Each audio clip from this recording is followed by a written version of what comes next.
Hey everyone, it's Libby from Meister Tarot. I'd like to acknowledge the Worimi First Nations people on whose traditional lands these videos are made, and welcome to you, your guides, my guides in the universal energies. Knocking off a couple of the alternate subject readings that you've asked. So I'll be doing those during this week, so I do apologise for the influx of videos. I do have a reason, and I'll let you know on Wednesday what that reason is. But entertainment only. I was asked ago to have a look at the Egypt Book of the Dead. So I'm using my Lightseer's Tarot for this particular reading. Now, what I assume what they were asking at was about the recent discovery of the 16-meter long or 52-foot long scroll that was about 2,000 years ago, found in the tomb of Amus, which would explain that Amus was a fairly wealthy person to be able to have this scroll completed for him. It includes, I believe, about 260 mentions of Amus himself. So what the scrolls are they're called a book, but they're not really. They're just a big wound up papyrus. 52 feet long. That's a big wound up papyrus, full of rituals and instructions and incantations, ergo spells, for the to help the deceased along on their journey for the afterlife. It's also the Book of the Dead also translate to Book of Coming Forth Day, which also basically means of the resurrection. Apparently, they originated around 2400 BC when Egypt moved from the old into the new. 250,000 BC to 2,400 BC. Gosh, what are we looking at? 5,000 years ago. So this particular Book of the Dead has been translated into Arabic. So what I'm going to have a look, I want to have a look at just basically the energies of these books of the dead to see what all these papyruses, these scrolls, to see what energies they have. And interestingly enough, as I split the deck to start shuffling, I've got very much about the journey. It's about trying to attain the pinnacle of afterlife. But it's also about connection with earth, connection with uh, rebirth, the rebirth of something new. So show me now what am I getting there, guys? As soon as I said that, rebirth. It's about the coming back into another life. It's not afterlife. So did Egyptians have an awareness?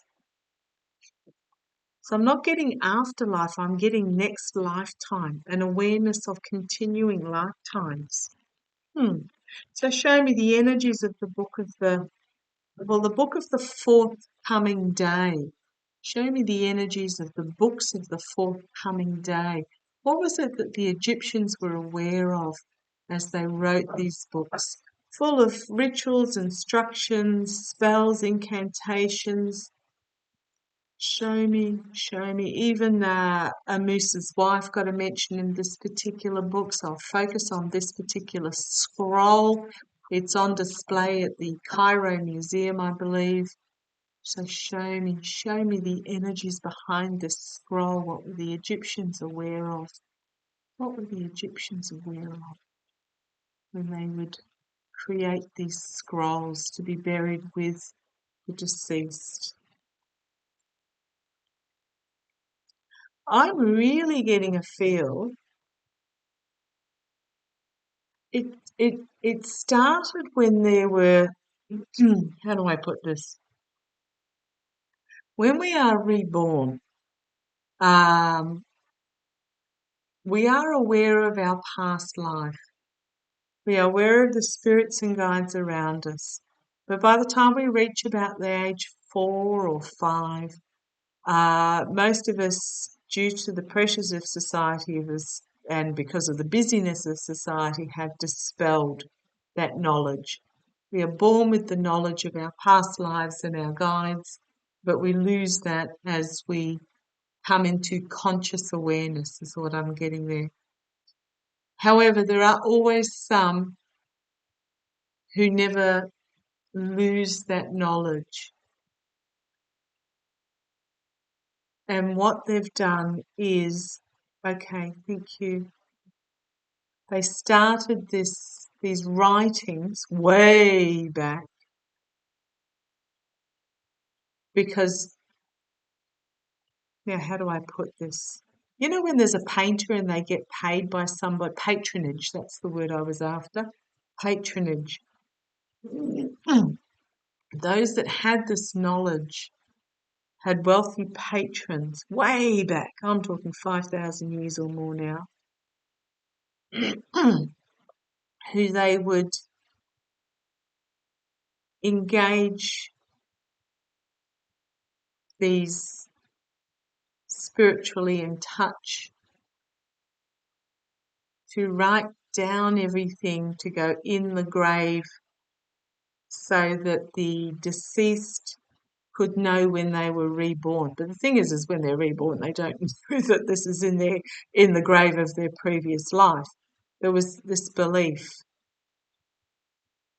that they could take the lesson from this lifetime to their next lifetime, if only it was written down. But the thing is, by the time they get to the next lifetime, they don't know, they don't know it was written down, where by the time they're consciously aware and able to do something about it. Okay, let's have a look. Come on down, let's have a look. The energies of these books of the coming day. It is very much about rebirth. Oh, poker shuffled, shuffle, shuffle, shuffle, and here we are again. It is about trying to reach an attainment as they pass through the lifetimes, to bring this information along with them, is what I'm getting there. And they used to pay for it. They used to pay to try and take this information with them. This knowledge with them is what I'm getting as they went through into the afterlife and into the next lifetime. So they used to pay for this information to be written down. In the past, okay, thank you, sorry. The energies behind these books of the coming day, the coming fourth day, working together emotionally. Well, okay, thank you. Okay. What I'm getting here is this is about the links between the two lifetimes, trying to create a link between the two lifetimes. However, the two lifetimes were literally stepping over the horizon into the new life, letting go of what of the knowledge. Thank you, letting go of the knowledge of this particular lifetime and stepping over the horizon into the new day, into the new life. But it was an attempt to create a link between the lifetimes. Okay. Ace of Pentacles. Okay. Thank you. Okay.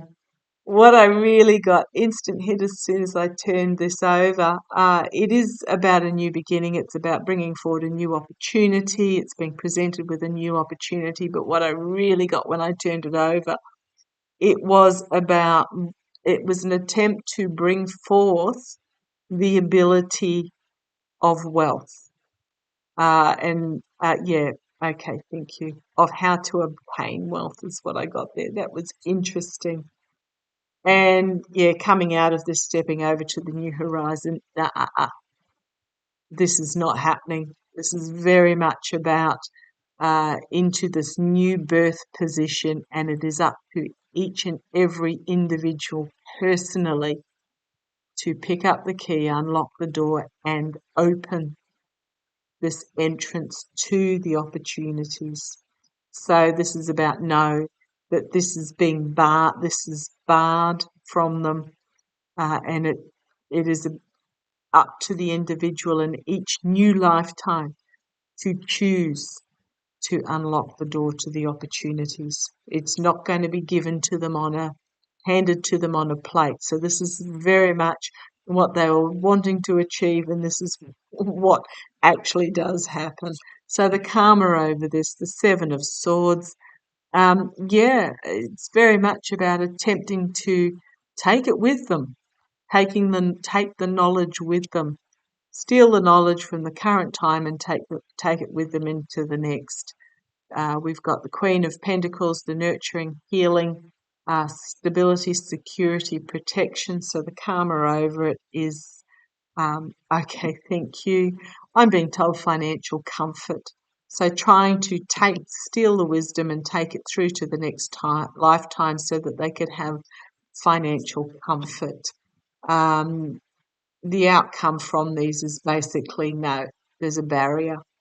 There's a barrier, and you can stand as defiantly on one side of that barrier as you like, but it is a do not pass.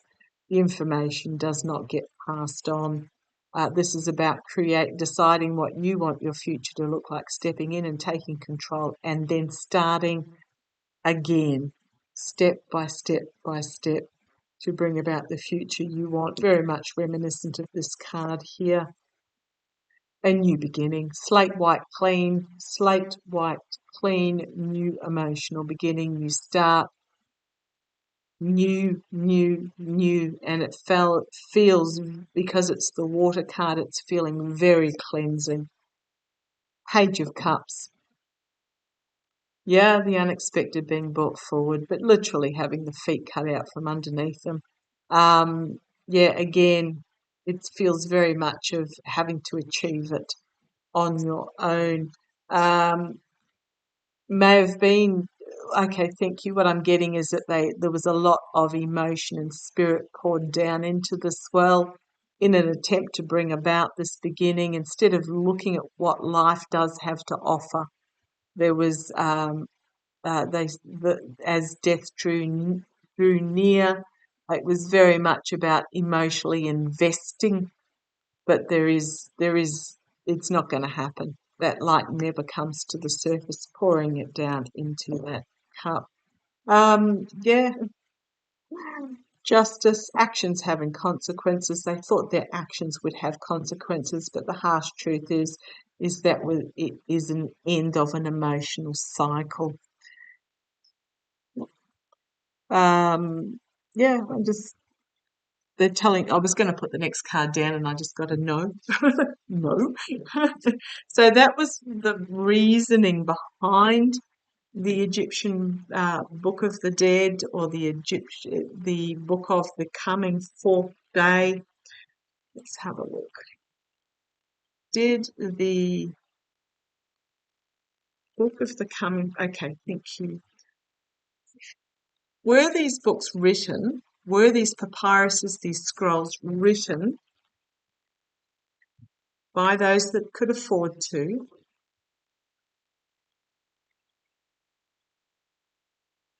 because of their understanding of next lifetimes? Not talking about afterlife. I'm pretty sure they knew that it wasn't so much out.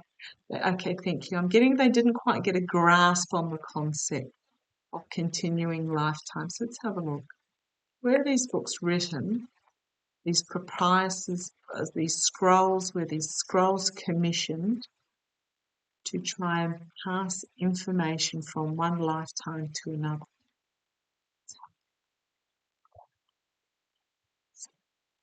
Yes. Yep.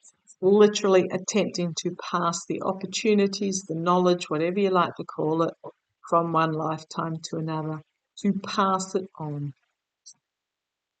Challenged by being in a very comfortable position, but ending, stopping, paused.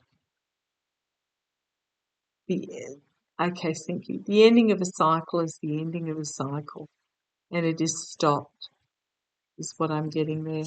Foundation, again, each lifetime, you're born into this lifetime, it's up to you to take advantage of the opportunities. Yes, I do know some are born into wealth and some are born into abject poverty. I do get that, but it's about making the most of choosing to make the most of what you have given, and having the courage to unlock these opportunities. In the past, yeah, blocked off, literally. Crossroads moment, where you have one reality and then you have the next, and it's a stopping from one entering into the other. Were these books commissioned for this reason? I'm going to say big yes. Moving on, the truth moving on into the afterlife, or from one lifetime to another. Okay, thank you. So this is about moving on from one lifetime to another. Trying to remember the past.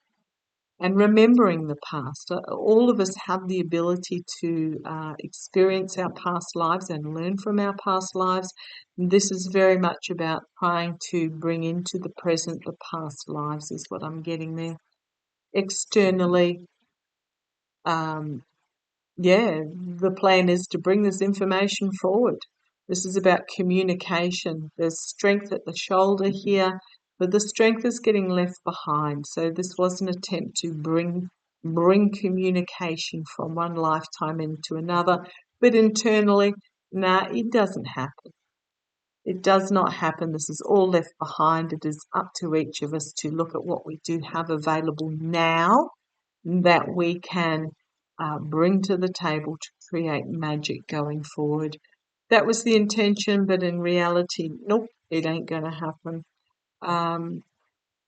In the hopes and fears position, it's about working together to create, to an attempt to bring this foundation.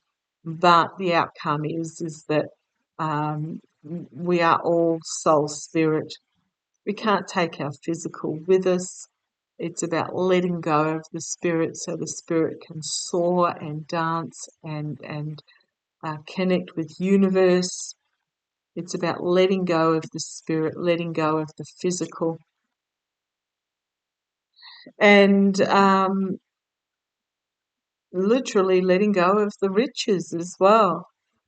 Juggling to try and take the old. You can't take it with you, is what I'm getting there, because it is a culmination, and an ending of